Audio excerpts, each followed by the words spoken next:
মোহাম্মদ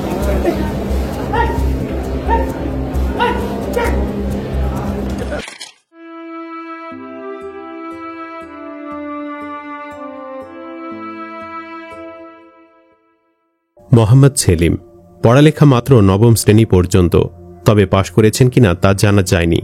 একসময় ছিলেন পান বিক্রেতা, সেখান থেকে হয়ে যান মাফিয়া ডন। পান সেলিম হয়ে যান হাজি সেলিম। দেশের বড় দুই রাজনৈতিক দল বিএনপি আওয়ামী লীগের আশ্রয় প্রশ্রয়কে কাজে লাগিয়ে পুরান ঢাকার সোয়ারীঘাটের পান ব্যবসায়ী থেকে হাজি মোহাম্মদ সেলিম হয়ে ওঠেন মদিনা গ্রুপের মালিক। হাজি সেলিমের স্থান এখন কারাগারের চার দেয়ালে। সেখানে কথা বলার মতো মানুষ নেই, মোবাইল নেই, দিনরাতের হিসাব নেই, কত বছর থাকতে হবে তারও ঠিক নেই। একটাই তো জীবন, অথচ তার কি নিদারুণ অপচয়। ক্ষমতায় থাকাকালীন কি ছিল না এই কুখ্যাত এমপির? গাড়ি, বাড়ি, লোকজন, কর্মী, ক্ষমতা, টাকা, অথচ এখন প্রিয়জনরাও সাথে নেই। ইন্টারনেটে ভাইরাল হওয়া হাজি সেলিমের সে ডান্সের ভিডিওর কথা মনে আছে নিশ্চয়ই। মুজিব কোট আর সাদা পাঞ্জাবি পরা হাজি সেলিমের সে সুদর্শন চেহারা এখন আর নেই। সাদা চুলগুলোতে আগে কালো রং করতেন, কিন্তু কারাগারে সেই সুযোগ না থাকায় তার আসল বিধ্বস্ত চেহারা বেরিয়ে এসেছে। ঠিক যেভাবে হাসিনার পলায়নের পর সেলিমের কুকর্ম বেরিয়ে এসেছিল। হাতে হ্যান্ডকাপ করা অবস্থায় কাঠগড়ায় দাঁড়িয়ে থাকা হাজি সেলিমকে দেখলে বোঝা যায় ক্ষমতা ফুরলে মানুষ কতটা অসহায়।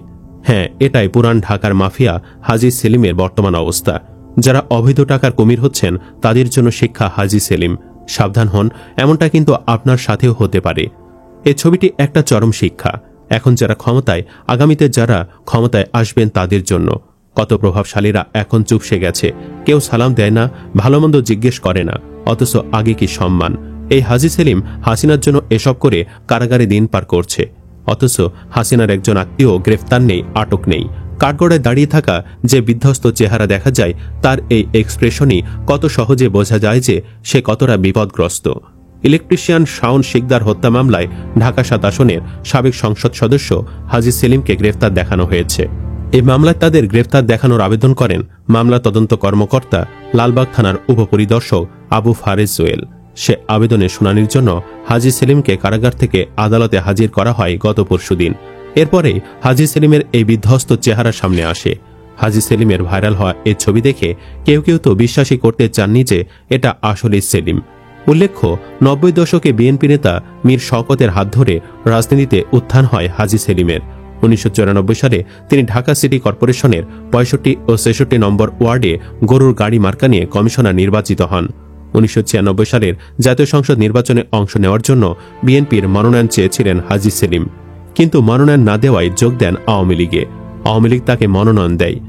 লালবাগ, হাজারীবাগ ও কামরাঙ্গীরচর থানা নিয়ে গঠিত নির্বাচনী এলাকায় বিপুল ভোটে জয়লাভ করে এমপি হন হাজি সেলিম। এরপর ক্ষমতার ছত্রছায়ায় ফুলে ফেঁপে উঠতে থাকে তার ব্যবসা ও সম্পত্তির পরিমাণ। তার প্রতিষ্ঠিত মদিনা গ্রুপের ওয়েবসাইটে দেওয়া তথ্য অনুযায়ী ১৯৯৯ সালের মধ্যেই গ্রুপের প্রতিষ্ঠানগুলোর সম্মিলিত বার্ষিক টার্নওভার ৬০০ কোটি টাকা ছাড়িয়ে যায়। পরের বছরগুলোয় এ সংখ্যা ক্রমেই বেড়েছে। এমপি নির্বাচিত হওয়ার পর জমি ও বাড়ি দখলের নেশা পেয়ে বসেছিল হাজি সেলিমকে। স্থানীয় বাসিন্দারা জানান, ওই সময় হাজি সেলিম নিজ নিয়ন্ত্রণাধীন পাড়া মহল্লাগুলোয় পঞ্চায়েত প্রথা চালু করেন। ওই সময় অনেকেই তার কাছে বিভিন্ন বিরোধ নিষ্পত্তির জন্য আসত। এর মধ্যে জমি বা বাড়ি সংক্রান্ত বিরোধ নিষ্পত্তিতেও তার সহযোগিতা চাইতে আসতেন স্থানীয়রা। কিন্তু এসব বিরোধ নিষ্পত্তির বদলে হাজি সেলিম নামমাত্র মূল্যে ওই জমির কাগজপত্র কিনে নিতেন। জোরপূর্বক উচ্ছেদের জন্য বিচার শেষে তিনি ঘরে বা দোকানে তালা ঝুলিয়ে দিতেন। এর জন্য এলাকায় তালা হাজি নামেও খেতাব পেয়েছিলেন তিনি। অনুসন্ধানে জানা যায়, বুড়িগঙ্গা তীরে চাঁদনী ঘাটে ওয়াসার পানির পাম্পের জমি দখল করে সেখানে পেট্রোল পাম্প তৈরি করেন হাজি সেলিম। এ কাজে তাকে সহায়তা করেন কামাল বাগের জমির কাগজপত্র জালিয়াতির হোতা হিসেবে পরিচিত হাফেজ কামাল। এছাড়া সোয়ারীঘাটে নদী তীর দখল করে সেখানে গড়ে তোলেন চাঁদ সরকার কোল্ড স্টোরেজ। এরপর নবাববাড়ি এলাকায় জগন্নাথ কলেজের ছাত্রাবাস দখল করে সেখানে গুলশান আর প্লাজা নামে বিশাল ভবন নির্মাণ করেন। আর মানিটোলা এলাকায় এক বৃদ্ধার সম্পত্তি দখল করে নির্মাণ করেন এমটিসি টাওয়ার। নলগোলায় ভাওয়াল রাজার সম্পত্তি দখল করে বিশাল ভবন নির্মাণ করেন। শুধু তাই নয়, হাজি সেলিম চকবাজারের ফ্রেন্ডশিপ মার্কেট ও জেলখানার পাশে ৫০-৬০ বছরের পুরনো ব্যবসায়ীদের জোরপূর্বক উচ্ছেদ করে সেখানে মদিনা আশিক টাওয়ার ও হাজি সেলিম টাওয়ার নামে দুটি বহুতল ভবন ও মার্কেট নির্মাণ করেন। মার্কেট নির্মাণের সময় ক্ষতিগ্রস্ত ব্যবসায়ীদের নতুন দোকান দেওয়ার কথা ছিল তার, কিন্তু শেষ পর্যন্ত কাউকেই কোনো দোকান দেননি তিনি। এ কারণে দুই ব্যবসায়ী আত্মহত্যাও করেছেন বলে জানা গিয়েছে। এভাবেই হাজী সেলিম রাজধানীর পুরান ঢাকার Badamtali, Nawabbari, Armanitola, Mitford road, Nawabpur road, Imamganj, Islampur, Lalbagh, Kamrangirchar, Hazaribagh, নারায়ণগঞ্জের পাগলা, ফতুল্লা এলাকায় জমিজমার মালিক হন। এছাড়া একসময় খুলনার কুখ্যাত এরশাদ শিকদারের সঙ্গেও ব্যবসা করেছেন হাজী সেলিম। বিএনপি এবং তত্ত্বাবধায়ক সরকার আমলে অন্তত ১২০টি মামলা দায়ের করা হয় হাজী সেলিমের বিরুদ্ধে। খুন, খুনের চেষ্টা, নির্যাতন, চুরি এবং দুর্নীতি ও অবৈধ আয়ের কারণে এসব মামলা দায়ের করা হয়। নিজের বিভিন্ন অপরাধে সবসময় সহায়তা পেয়েছেন স্ত্রী গুলশান আরার। ২০০৮ সালের এপ্রিলে ২৭ কোটি টাকা জ্ঞাত বহির্ভূত সম্পদ অর্জনের জন্য ১৩ বছরে জেল হয় সেলিমের। আর সেই সম্পদ নিজের কাছে রাখার জন্য ৩ বছরে জেল হয় তার স্ত্রী গুলশান আরার। ছোট ছেলে ইরফান সেলিম এক নৌবাহিনী কর্মকর্তাকে মারধর করে গ্রেফতার হয়ে জেলও খেটেছেন। ২০০১ সালে বিএনপির নাসিরউদ্দিন আহমেদ পিন্টুর কাছে স্বল্প ভোটের ব্যবধানে হেরে যান হাজী সেলিম। বিএনপির ওই মেয়াদ শেষ হওয়ার পর তত্ত্বাবধায়ক সরকারের আমলে বিদেশে গা ঢাকা দেন তিনি। পরে নির্বাচনে আর আওয়ামী লীগের মনোনয়ন পাননি হাজী সেলিম।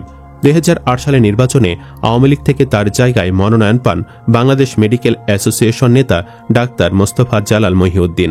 ক্ষুব্ধ হাজী সেলিম স্বতন্ত্র প্রার্থী হিসেবে নির্বাচনে অংশ নিয়ে জয়লাভ করেন। ২০১৪ সালেও আওয়ামী লীগের মনোনয়ন না পেয়ে স্বতন্ত্র প্রার্থী হিসেবে নির্বাচন করেন হাজী সেলিম। ২০১৫ সালের সিটি কর্পোরেশন নির্বাচনেও আওয়ামী লীগের হয়ে মেয়র পদে প্রার্থিতা করতে চেয়েছিলেন তিনি। ২০১৬ সালের মাঝামাঝি ব্রেন স্ট্রোকের কারণে বাকশক্তি হারিয়ে ফেলেন তিনি। ২০১৮ সালের জাতীয় সংসদ নির্বাচনে আওয়ামী লীগের মনোনয়ন পান তিনি। মনোনয়ন পাওয়ার পর আবার একটু একটু করে কথা বলতে শুরু করেন। নির্বাচনে জয়লাভ করে আগের মতোই ক্ষমতা প্রদর্শন ও দখল কার্যক্রম চালিয়ে যেতে থাকেন তিনি ও তার পরিবারের সদস্যরা। স্থানীয়রা বলছেন, যেখানে চোখ পড়েছে হাজী সেলিমের সেটাই দখল করে নিয়েছেন তিনি। তার হাত থেকে রেহাই পায়নি প্রত্নতাত্ত্বিক নিদর্শনও। হাইকোর্টে নিষেধাজ্ঞা তোয়াক্কা না করে গত বছরও ঢাকার প্রথম বাণিজ্যিক ভবন হিসেবে পরিচিত চকবাজারের ১০০ বর্ষেরও বেশি পুরনো জাহাজবাড়ি গুড়িয়ে দিয়েছেন হাজী সেলিম। ক্ষমতাধর হওয়ার কারণে হাজী সেলিম ও তার পরিবারের সদস্যদের বিরুদ্ধে কেউ থানায় অভিযোগ করতে চায়নি। এভাবে রাজনৈতিক ক্ষমতা ও পেশি শক্তিকে কাজে লাগিয়ে নিজের সম্পদ বাড়িয়ে তুলেছেন তিনি। জানা গেছে, রাজধানী ছাড়াও দেশের বিভিন্ন জেলায় নামে বেনামে হাজী সেলিম ও তার পরিবারের সদস্যদের নামে অসংখ্য বাড়ি ও ফ্ল্যাট রয়েছে। এছাড়া পায়রা বন্দর সংলগ্ন এলাকায় প্রচুর ভূসম্পত্তি কিনেছেন তিনি। বর্তমান এসব সম্পত্তি কাল হয়ে দাঁড়িয়েছে সেলিমের জন্য, অবৈধ সম্পদ অর্জনের জন্য এবং হত্যা মামলায় এখন তিনি কারাগারে। সুপ্রিয় দর্শক, আপনি কি চান মাফিয়া হাজী সেলিমের যেন কঠিন থেকে কঠিনতর সাজা হোক? কমেন্ট বক্সে ইয়েস বা নো লিখে জানিয়ে দিন আপনার মতামত। ভিডিও ভালো লাগলে লাইক দিন এবং শেয়ার করুন, আর অবশ্যই চ্যানেলটি সাবস্ক্রাইব করুন। ধন্যবাদ।